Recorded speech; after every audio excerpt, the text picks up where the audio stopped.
And Johnny, let's close out the podcast with another DC topic. Before we get into it, though, I'm going to do what I forgot to do for the Joker segment. Of course you did. And that is, make sure to check out patreon.com/mostvaluablepodcast. We are trying to get ourselves a new studio, this little square box of emotions. Usually they're good emotions. Sometimes they're bad emotions here on podcasts. But it is too small.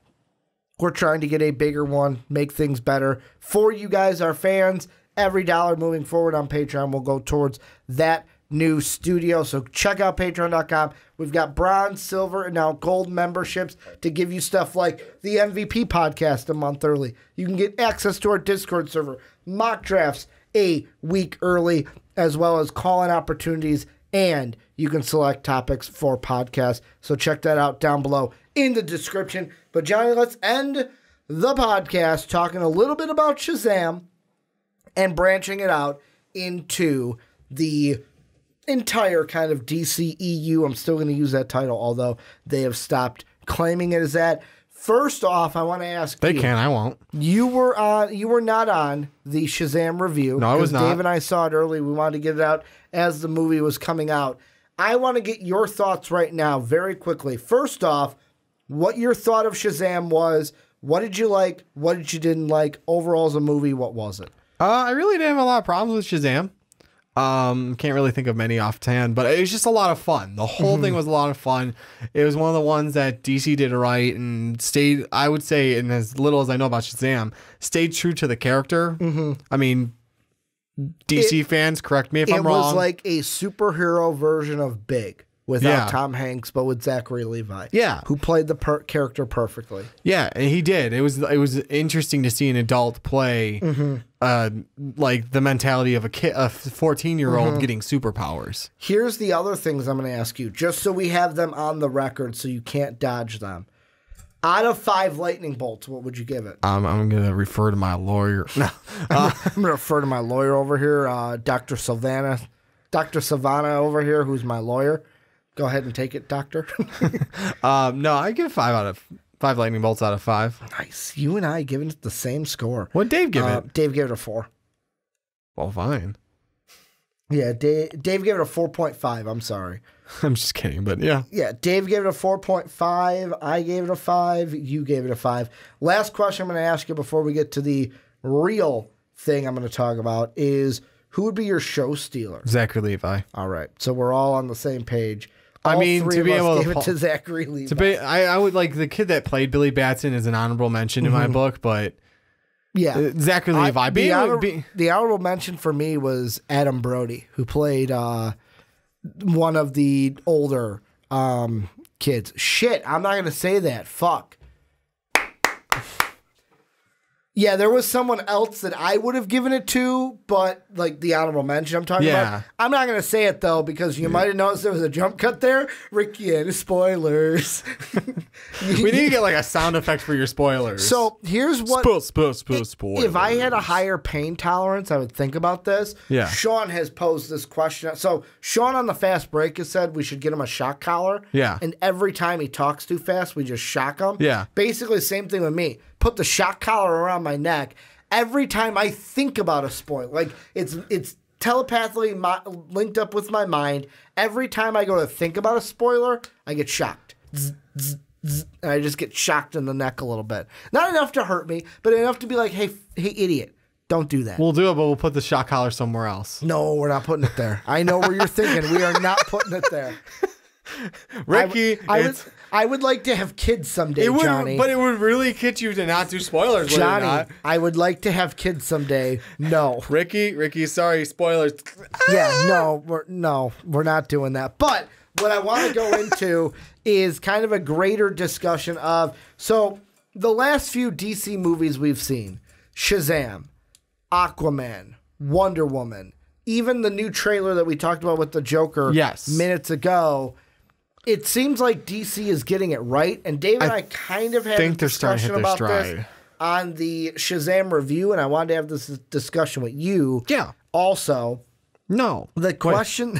No, I don't want to have this discussion with you. You already did it with Dave. Why would you want to do it with me? No, I don't want your secondhand discussion. Yeah. I don't want your sloppy podcast seconds. But here's the question I want to ask you. Did Shazam prove that we no longer need to worry about DC movies about DC anymore? I'm going to say they've started to hit their stride so far when it comes to Wonder Woman, Aquaman, and Shazam now. Yes, but I'm not going to say they've proven that they can do movies right yet until like they consistently keep doing movies right. Because I need more than just these 3. So 3's not enough for you. 3's not enough because remember, 3 is not a company. 3's not. Well, let's remember because you even had problems with Justice League because it has Wonder Woman. I'm saying like from the solo. Yeah, you're right. Wonder Woman came out before Justice League. Yeah, so you had Wonder Woman, which hit it hard, hit it well. But then you had Justice League, which wasn't terrible, but as you put it, it wasn't that good. Like, it wasn't great. Yeah, it was a B+ movie. Exactly. So it's like, okay, then they went back down. Then they did Aquaman. Fantastic movie again. And then they did Shazam now. Okay, you got 2 in the pocket. Let's see what happens with Joker and what other movies because we don't know. It looks promising, but so did BVS. Yeah, and from what we're looking at here this is the upcoming schedule because Wonder Woman was good. Aquaman I loved. Like, yeah, so did I. So instead of using Wonder Woman as the start, because you're right, Justice League was after Wonder Woman. Let's use Aquaman as the start. Okay. And the reason why I originally wanted this was I was thinking Wonder Woman, so I'm like, oh, that's 3 good movies. Yet again, wasn't thinking Justice League was in the middle. Yeah, you forget. It's fine. You forgot. So Aquaman and Shazam, 2 in a row. 2, I would agree, is not like a consistent thing. No. Here are the movies, and this is from Collider.com, that we've got lined up for DC. Okay. First one's Todd Phillips' Joker, which we just talked about today. And so far looks promising, but I'm not going to say yes until we've seen it now. After one trailer, it looks good. Yes. Then we've got, in 2020, Birds of Prey.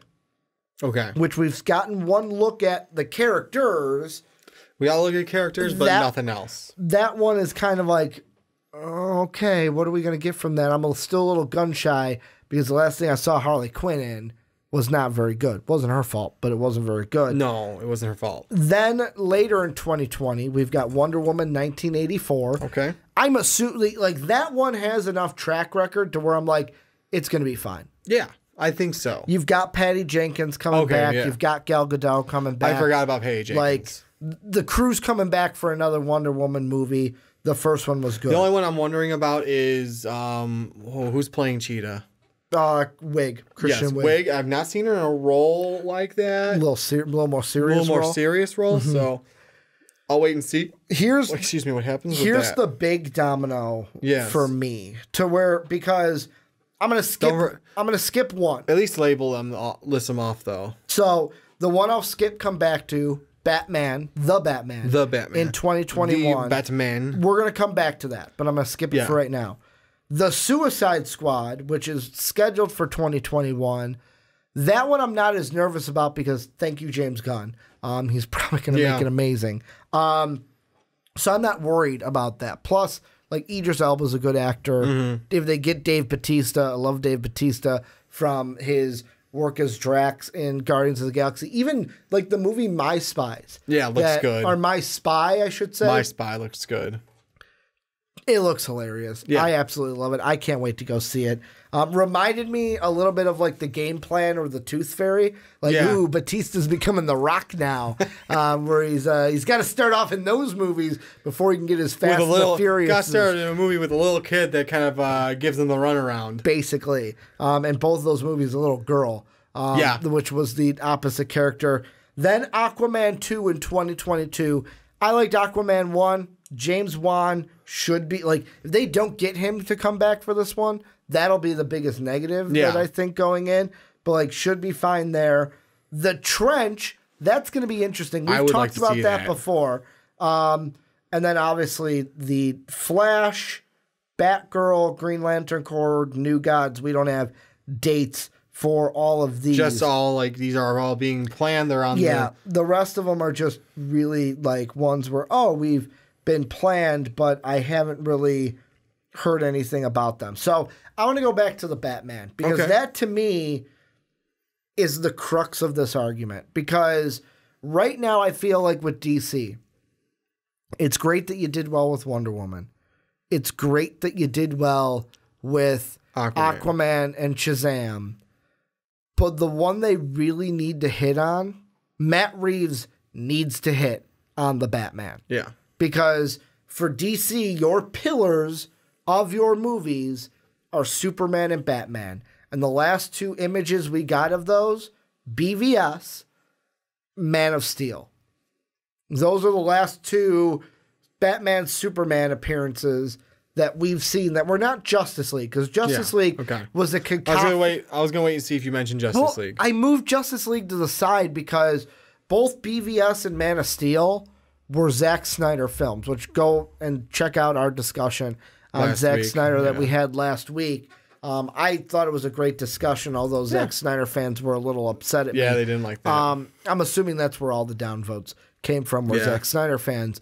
But I pushed Justice League to the side because I don't know if I can put it... I can't grade it the same as BVS and Man of Steel because they brought in Joss Whedon, and it was like a two-headed monster kind of fighting over what do we use here, what do we use there, instead of, hey, this was one person's film. It's kind of like what I think Guardians 3 would be if Disney didn't decide to bring James Gunn back. Yeah. But on a worser scale because James Gunn is better than Zack Snyder. Yeah. Yeah, you know what? I'd say instead of like 3 like you were talking, I'd say you give me 5 consistently good movies. Because like we were still unsure about Marvel until Avengers. True. Like it's like, okay, Iron Man was good. But there were here's the different thing. Yeah. There were no expectations because Marvel didn't have anything to base it off of. They all had B-list heroes from the comics to like no one really knew them that well unless you were a comic book fan at that time. Like Iron Man, it was like I knew who Iron Man was, but I didn't have a predisposition. Like I was the weird Man. kid that actually once in a while checked out the Iron Man cartoon because I'm like, oh shit, there's an Iron Man cartoon, and that's how I knew there was an Iron Man. I didn't really read the comics until Iron Man, clunk, clunk. I'll be honest, I didn't. Iron Man. Exactly. I love that's the only thing from that. And then guitar solo, 90s guitar solo. Didn't we technically have a Hulk too? Yeah. Dun, dun, dun, dun, dun, dun, dun. Hulk smash. Yeah, for me it was basically the only two were Spider-Man and X-Men. Yeah, those were. That was the one. I don't remember if the Hulk actually had a guitar solo, which was weird for the 90s. Yeah, all of them. Iron Man did. Iron Man did because they did. Batman didn't. It didn't need it though. Exactly. It didn't need it. Well, because both of those were like John Williams freaking scores right there. Actually, no. Who did? Danny Elfman did the Batman one. Yes, he did. And then John Williams did the Superman one. Yep. Oh, he did do the Superman one. Yeah, he did. Because I'm also looking up here really quick just to throw in intermittent to your thought. But, just go ahead. Intermittent really quick just to give it a base. By the time Man of Steel came out, which was 2013, I want to find an exact date really quick. It was June of 2013. So June 14th of 2013. That was a month after Iron Man 3. Okay. So Iron Man 3 was May of 2013, and then Man of Steel was June 2013. What I was saying earlier is I get it. We had a predisposition. We had an idea like what Batman and Superman should be. Yeah. And really, out of all those, we really only got a Superman origin movie. And when I compare it to Marvel, I get it. Like I said, Marvel start. And I say Marvel, I mean Disney Marvel. They got a head start. So they know. They kind of had a head start because we started with B-rated characters, and because we didn't have a idea didn't have a what was the word you used? Disposition. Was it predisposition of them? We had a predisposition of what the hero should be, but we had our doubt. At first, you go see Iron Man, you see these ones are like, okay, they're good movies, but you're like kind of skeptical until like we hit Avengers. We're like, okay, Marvel's doing good. It also, I think, helped Marvel that they couldn't use their heavy hitters. Yeah. They couldn't use Spider-Man. And that's what I'm saying. That's X-Men. why I said B-list heroes. Yeah, where Batman and Superman... When it came to popularity, B-list heroes. Throughout the 90s, we were introduced to them through both animated series. That comes down to the predisposition. Yeah. And that's what I think. And that's what I'm saying, though, is, yeah, I get it. They're taking out the predisposition. That's the only thing. Marvel didn't have to worry much about the predisposition. But again, like it was like we waited till the Avengers to go, okay, Marvel's doing really good. So I'd say go 5 movies in because they look at they're doing well now that they're not using Batman, Superman. They've got Wonder Woman was good. Yeah, we had Justice League, but now they have Aquaman, Shazam. Those were really good movies. Hopefully, the Joaquin Phoenix Joker is going to be really good. It does so far, but that's only first trailer. And then give me 2 more movies after that that are just as good as the first 2. And you got your 5 movies. Then I'll say, okay, DC's hitting their stride. They're doing well now. Now, question for you. Yeah. Is, do you think that maybe having Jeff Johns on for those movies could be looked back as a bad thing and not a good thing? For which movies was he with? You're talking like Man of Steel, BVS, like all of that. That all comes down to how much did they listen to him, though. I don't know how much they listened to him, how much input he had. And, I mean, he's mostly known for Green Lantern, am I correct? Yes. Like that, he's written a lot of, but, like, the Green Lantern stories are the ones that I'd really associate with, like Blackest Night. Yeah, I don't know how much he did with Superman, how much he did with Batman. I don't know, so I can't say. And also, like I said, it also comes down to how much do they listen to him. He knows these characters fairly well, especially, I would hope they would, like, really bring him in for a high part, like a heavy and important part when they do the Green Lantern Corps, because he is the guy to ask about all this stuff. Yeah, and I mean, the thing that I kind of look at now is, like, we talked about Walter Hamada when he came in and replaced John Berg. And of course, they say, like, John's works closely with Hamada, like right here, with John still working closely with Hamada on future productions, where Jeff Johns is more so kind of having an influence on the TV side of things with the DC streaming service. Yeah. Like he's going to be, I believe, like he's had his hand in Titans. He's going to be writing Stargirl for the DC Universe app. And for me, I just kind of think into it, looking also at his comics, just so that we can get that. He's written like Doomsday Clock. He did write a version of Superman in 2014 and 2015. He's written Justice League of Americas. He wrote Aquaman, JLA's, Green Lantern, Blackest Night. I'm trying to see. He had a couple Flash runs in the early 2000s, and obviously Teen Titans as well. So the only time he's had a Batman, I believe, is when he's had the Superman. Oh, no, he did write Batman Earth 1, which had Volume 1 in 2012 and then 2015. So he has had a run with all these characters at some point. Funny thing, too, he's actually written for Marvel Comics as well. Has he really? He's written 2 issues of Ultimate X-Men in the early 2000s.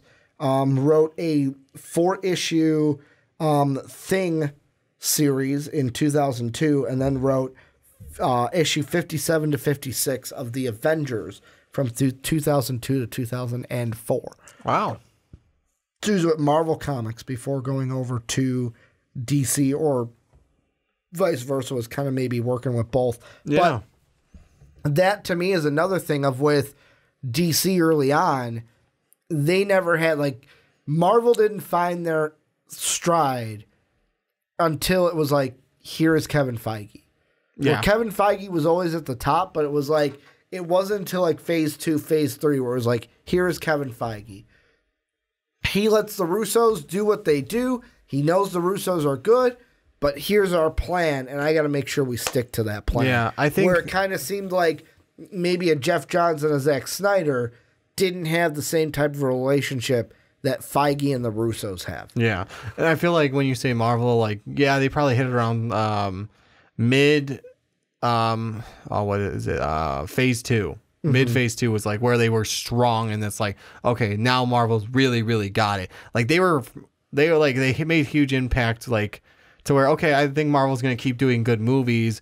When it comes to like when they hit Avengers, I would say Winter Soldier's Guardians of the Galaxy. Yeah, that's what I'm saying. Like mid phase 2. Yeah, exactly. We're then right after that, Avengers: Age of Ultron, Ant-Man, and then that kind of took us into phase 3. Phase 3, which started off Doctor Strange. We had it started Thor off Ragnarok. with Civil War, though, Civil which kind War of set the table for everything. Yeah, but then there's like Doctor Strange, Black Panther, Thor Ragnarok. I'll say every single Ant-Man and the Wasp, and then we got hit hard with Infinity War. Every single movie of Phase 3 has been a hitter. Has been a banger.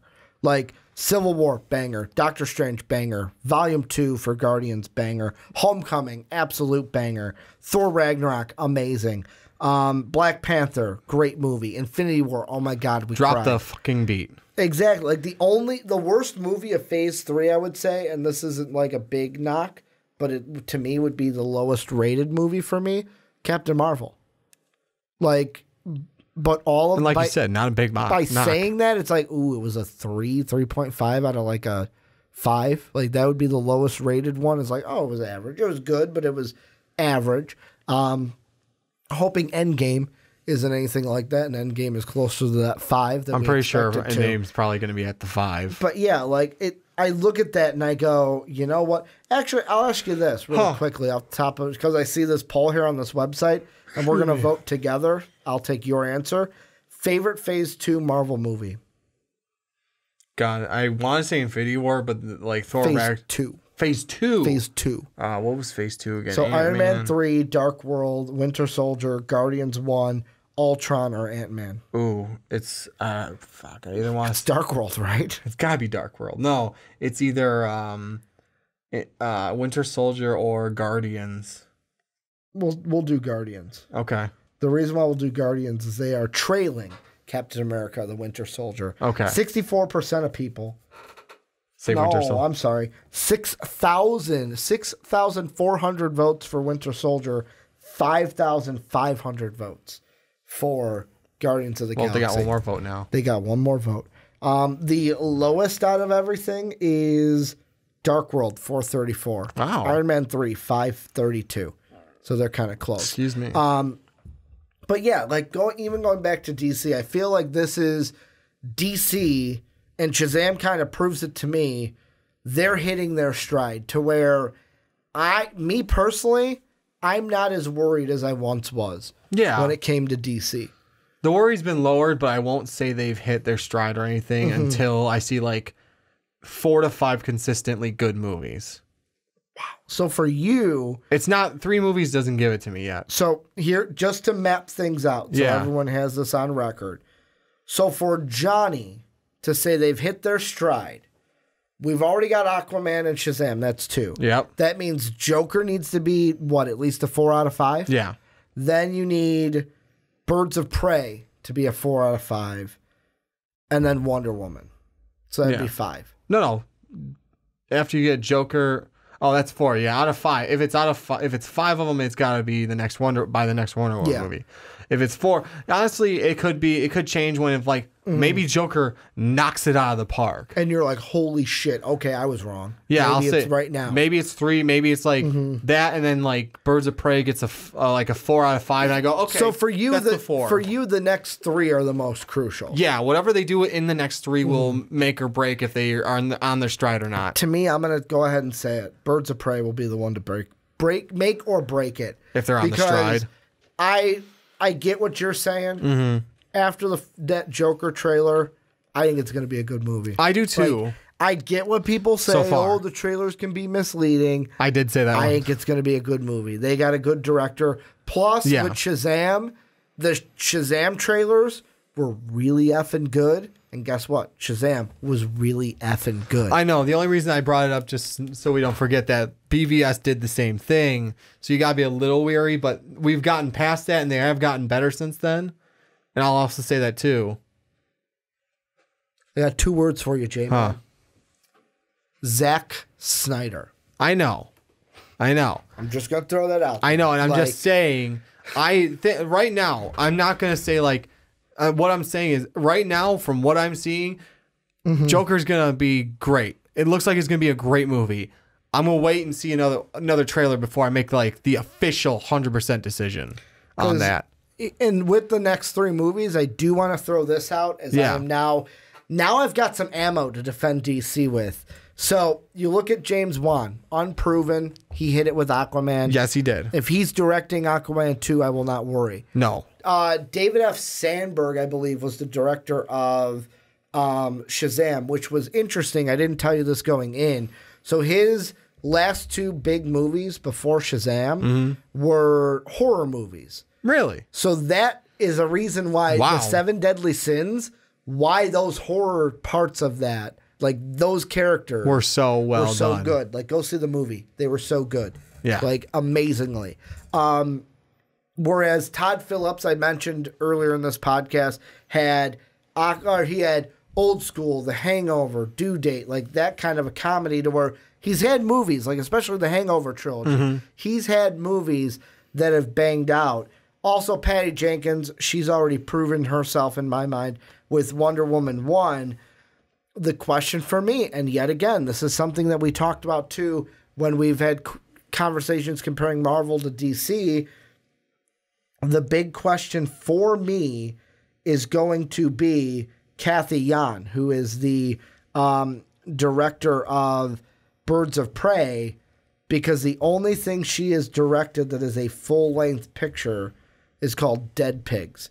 It's a movie from 2008. It's a comedy drama, family movie, and it's a movie from China. So it didn't even come over here in the U.S. They were released in China January 25th of 2000. It actually released in China this year.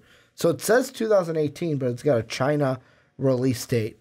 Movie had Zazie Beetz in it. Yeah, it had Zazie Beetz in it. So it looks like a Chinese movie that came out in 2019, was done in 2018.